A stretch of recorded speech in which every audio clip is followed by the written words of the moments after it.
Engineers are people that find problems, analyze them, and create innovative solutions to them. They do more than just create. They also allow for growth and change. Engineers are people that help better communities, people that improve the country. They are wonderful people. They're not as nerdy as people think they are. They are actually human beings.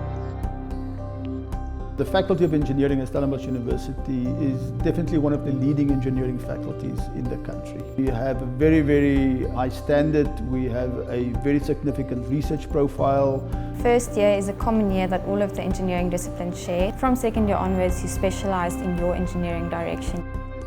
Students don't just learn the theory, but they actually can use the tools as well.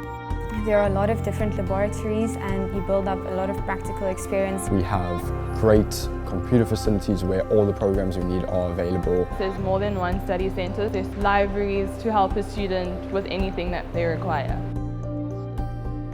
Stellenbosch is not only about the academics. There's a wide range of societies and sports. You can play rugby, you can play music. Stellenbosch has a very vibrant atmosphere. There's so many things to do. There's so many different types of people that you meet. It's really the package you'd want.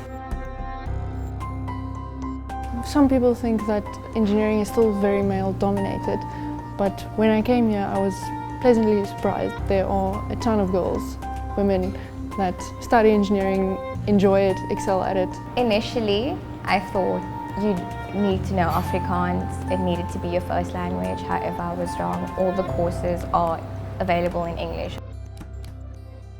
Graduates are equipped to work in fields such as robotics, machine learning, biotech, aeronautics. But we get taught a wider range of skills which can be applied in various sectors also. You can get a lot of jobs in different industries. Overseas, you can find yourself maybe in an industry such as finance. Everywhere where something needs to be built, where a problem needs to be solved, you'll need an engineer. Who would enjoy engineering? I'd absolutely have to say those that enjoy science and maths. People that love detailed analysis of problems, but also love incorporating creativity into their solutions. You need to have the passion for learning. You need to be determined. It needs passion, it needs you. So if you've been thinking about it, just go ahead and do it, because it will change your life and it will open up so many opportunities for you in the future.